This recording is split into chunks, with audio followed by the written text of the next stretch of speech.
Venus, aka Sarah Bartman, was one of the first video vixens. Before television, before radio, Sarah Bartman became the blueprint for degrading and humiliating the black woman on a worldwide level. Sarah, this one is for you. I will not forget you. I will not allow others to forget you. I will make sure our people remember you and know your name. Black America, I find you guilty of murder. You're slowly killing the black woman with your blatant disrespect for black womanhood. We have pimped our daughters and mothers for platinum record sales, new cars with big rims and mansions, while Eve's daughters drop it like it's hot for crumpled dollar bills and the chance to be nominated the year's best video vixen. We spit on Sarah Barton's memory, and Harriet is turning over in her grave while Sojourner stands at the throne of the Almighty praying, "Forgive them, Father, for they know not what they do." Do you? Do you understand what you have done, what you are doing? How many black women came before you and played the maid and prostitute so you wouldn't have to? How many of us have turned down roles because we valued how the world viewed black women? But not today's daughters. For a few dollars, they feed into America's jungle bunny fantasy, shaking their fangs half naked with a smile upon their faces, but their eyes say, "Save me from myself." And where is black America? We are on the sidelines cheering because baby girl is no longer a resident of the ghetto. She's riding in Bentleys or Benzes draped in furs and diamonds, and the record label just bought her a fat house. But have we forgotten? Massa always kept his main hoe close to the big house or a house to call her own, as long as she opened the door when he came knocking. And he will be coming back.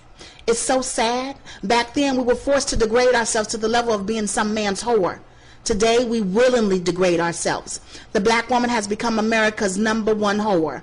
We fought that label for so many years, but here our daughters came along and solidified the deal. But many of us sold our daughters to them. We sold them for houses with jacuzzi-sized bathtubs and the chance to say, "That's my baby on TV."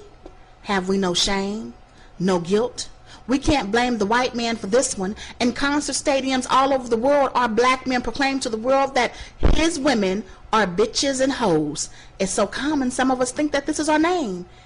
An answer to it. We have forgotten our grandmother's pain, her struggle to carry the burden so we wouldn't have to. Do you hear the ancestors crying out, "Is this what we died for?" I say no. Wake up, black woman. Wake up, black America. Take back your dignity. The power is in your hands. There you have it. The young lady talking about... What young lady is this? The Sarah Bartman story. I don't know the person's name, but it was just talking about the Sarah Bartman story. But there's also another video about a gentleman. He's a rapper. And he was talking about how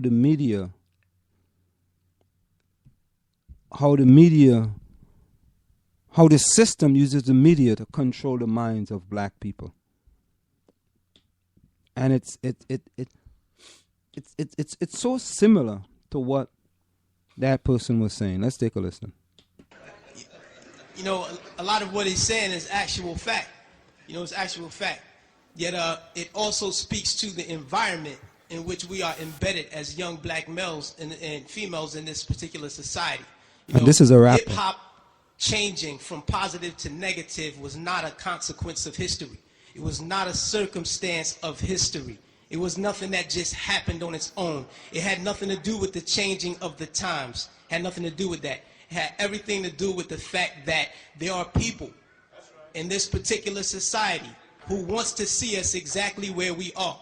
And we cannot let that point elude us. These are the facts. How do we know? 1967, Kerner Commission report on urban disorder. When black people said, "Yo, we're tired of this system." You know what I mean? This system is oppressing us. So we rebelled against the system. We burned things. We said, yo, we had enough. He did his little report on what caused these riots. He said, what caused these riots? He said it was young children who started these riots, and what was motivating them was a high self-esteem and an enhanced racial pride. He said the majority of the rioters were high school dropouts, but they had a higher political orientation than their peers who did not drop out. And they saw the system as their enemy, so they attacked it. in the right circumstance. So fast forward to 1992. Same thing. #1 record on the radio. We had Fight the Power. Fight the Power is on the radio. Rodney King gets beaten before the world. The black youth rebelled against the system. Again, they did it again. And why? What primed them? Positive hip hop. Primed them. Fight the Power. X-Clan. Brand Nubian. You had these groups out here who were pushing, who were politically orienting black kids in the right direction, giving them the proper prompters that they needed so that they can respond properly to oppression. All right? In 1967, when the riots happened, he saw that the self-esteem and the racial pride was fueling this. So he said, how do I bring that down so that they will not riot? And what he did, he flooded the airways with black exploitation movies. Nigga Charlie and the Return of Nigga Charlie. These were movies. Hip-hop didn't start calling people niggas. We had Shaft. We had Coffee. Black girl turned prostitute to do whatever. You know what I mean? But these black exploitation movies brought down the self-esteem and the racial pride so that the kids will not rebel against this system of oppression. 92, the racial pride was back in effect. We had black kids going to Dr. Ben Yuckinen lectures. We were spending our money to go see Farrakhan speak as opposed to going to a strip club. This is where we were. The most coveted article of clothing was a historically black college or university sweater.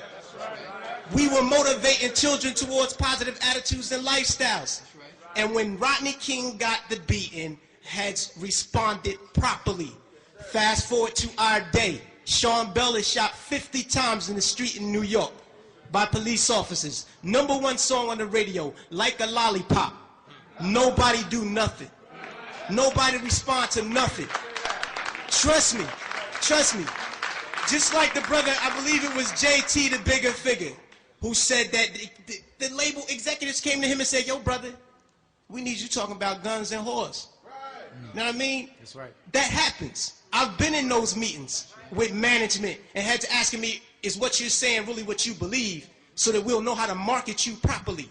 You know what I mean? This happens. Young Buck on his album, he has a song on his album that talks about police terrorism. The label said absolutely not. Jimmy Iovine said absolutely not. You cannot put that record on the album because it might create an atmosphere that might put police officers' lives in danger. Right. So they took the record off, but they let him keep the other 14 songs on the album that talked about killing black youth.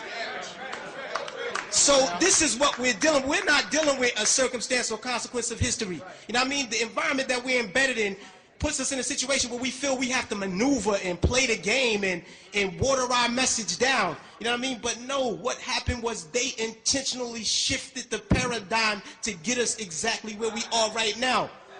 Right now, we're feeding the prison industrial complex right now. Our kids are going to prison because they're promoting these records. They're promoting these records daily that send us to jail. You know what I mean? It's cool to go to jail. You know what I mean? They glorifying these things. And it's not the black youth. We're in a position where we get, like the brother said, the choice. You know, he said, yo, I chose the positive. So I didn't do it. But every youth is not going to take that route. I know I come from the projects. Grew up in the projects all my life. You know what I mean? And we're not turning down $500,000 to say nigga. We're not going to do it because we won't turn down $200 to take a package of crack from one corner to the next. You know what I mean? We live in a state of poverty and want of all things. So it's hard for us to make that. Our judgment is clouded. And they knew that the judgment would be even more clouded if they took groups like X-Clan off the radio. This is just what it is. And until we start to deal with the environment that's shaping the behavior, we'll never get to the next level. We have to confront that. Oh. What do you think about You were that? doing that Monty? fade in there. I was like, that's pretty good, Anselm, but I guess it wasn't you, huh? What do I think of it? That's pretty heavy. It's heavy. It talks a lot about women and the stuff out there degrading women in these rap songs. The videos, yeah, and the rap songs. videos, yeah. You know, I never like looked at those rap songs and find anything good about it. But you see, that's what the rap companies want to put out there. That's what they want to sell. They want to sell these negative images of us. And that makes money. And then you have all these people out there looking and seeing these things, and then they think it's real. It's sad. But you know, even worse? What's worse, Ansel? It's what's going on in Boston. How do you make that transition? What's going on in Boston? You're saying, I mean, I understand the point here. I don't know, but I mean, are we really so gullible that music defines us, or do we define the music?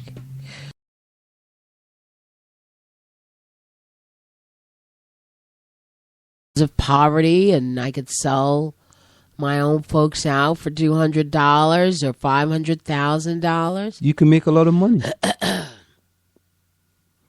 And that's why I make the segue to this article about the Boston students. Report: Black male students in Boston dumped into special ed classes at disproportionately high rates.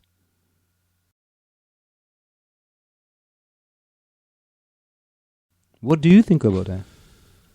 You know,